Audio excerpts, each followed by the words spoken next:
Hello YouTube. We've got another unboxing stuff video-ish thing to do here. So yeah, I got a motherboard in the mail. My girlfriend scored a lot of computer parts a short while ago for a measly 25 euros.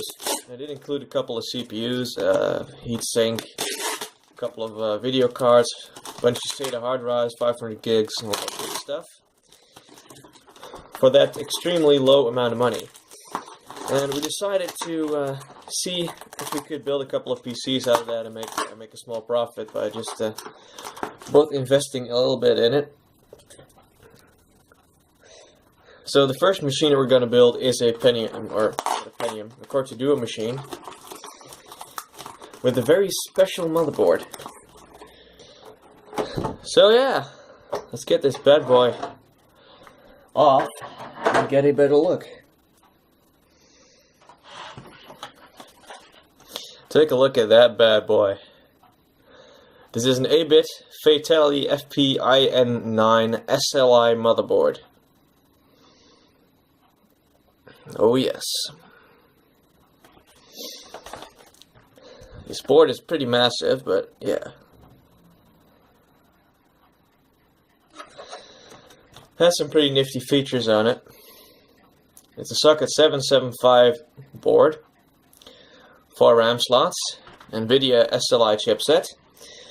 Don't know which one specifically, probably like a 780i or something like that.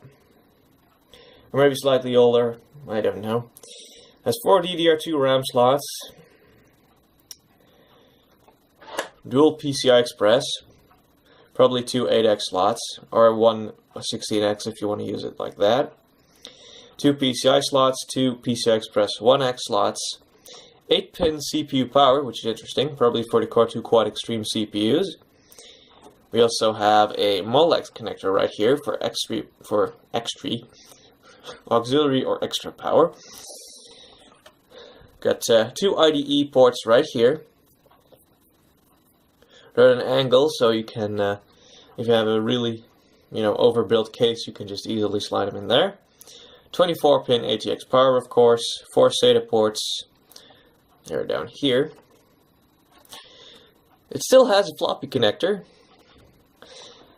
As UXW Bill always says, real computers have floppy drives. Well, this one still supports it. In terms of rear I/O, you can see right here we have PS2 ports for your mouse and keyboard. We have, well, 8-channel audio, an SPDIF connector right here. Please note that there are absolutely no display connectors, parallel or serial right here, just caps. That shows that they actually intended to make an XL ATX board, I believe. 4 USB 2.0 ports, Ethernet port, probably gigabit, haven't checked.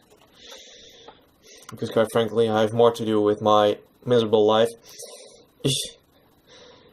Let's see, how many fan ports have we got on here? We've got 1 fan port down here, fan header right there. That's 2, should be more. Yeah, CPU 4-pin up there and a 3-pin underneath it. And that's about it. Caps all seem good. Previous owner only mentioned one thing, and that's that the board, for some reason, wouldn't overclock with his CPU. Don't know what's up with that, but I honestly don't care. Apparently has Phoenix BIOS.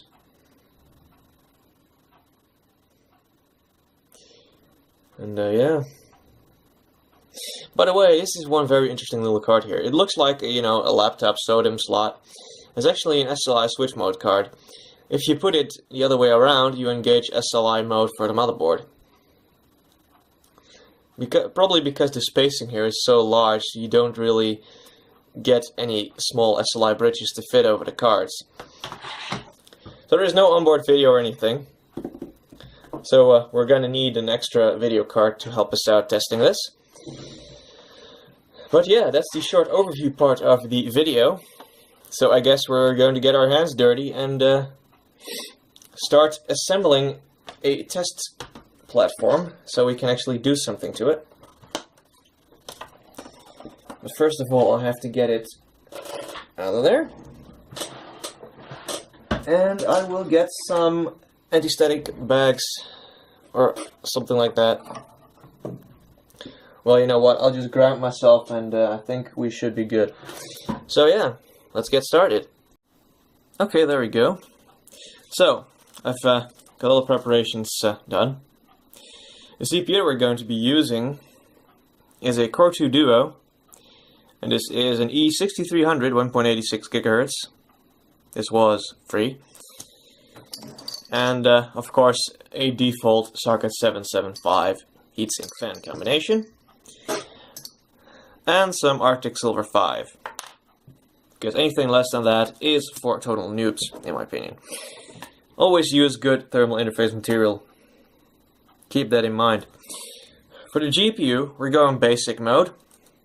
This is an NVIDIA GeForce 9300 GS.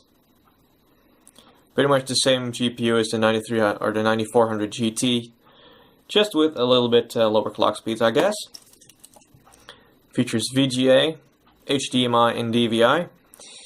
And this set is going to be sold at a very reasonable price as a basic system with a little bit of an upgrade path, because you can easily upgrade these things to a Core 2 Quad from the very latest generation that they ever offered. It has 4 DDR2 slots. You're going to equip it probably with some, you know, like 2 or 4 gigs. Oh, by the way, I can't properly test it at the moment because I don't have any DDR2 RAM in stock, but I just thought of that. I'm very clever. But, yeah. So, we aligned the CPU and the sockets. Now we can just close that. And push that down. And snap it in place. This is still one very, very tight little lever.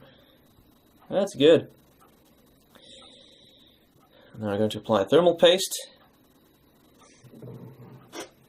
And get some proper hatred, probably.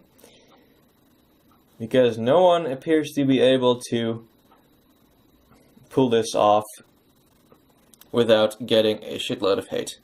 I use the P in the middle trick. I've always done that. And if you don't like it, then you're just a cunt and you can frick off. Because I just don't care. Now we got that out of the way, we can start installing the CPU cooler. Which I will also just give a quick once over here.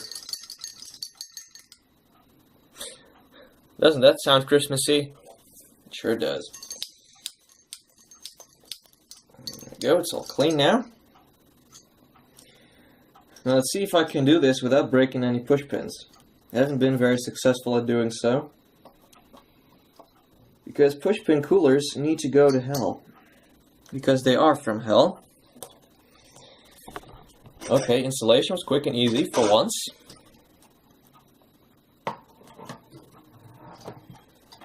I got a thing inserted at least. That's something. Let's see if it will stay in place. I will actually have to do this off camera because, quite frankly, I have to push it down and give them a little swirl. There we go.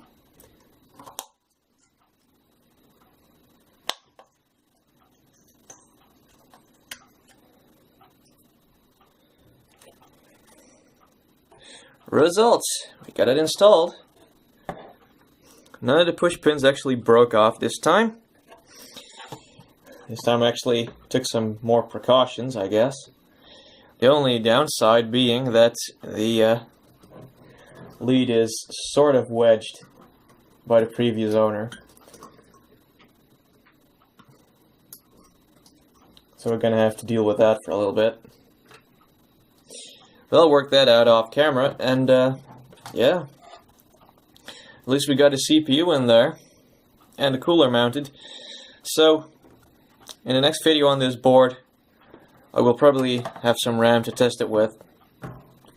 And yeah. And we'll see this wonderful ABIT Fatality FP-IN9 SLI motherboard again.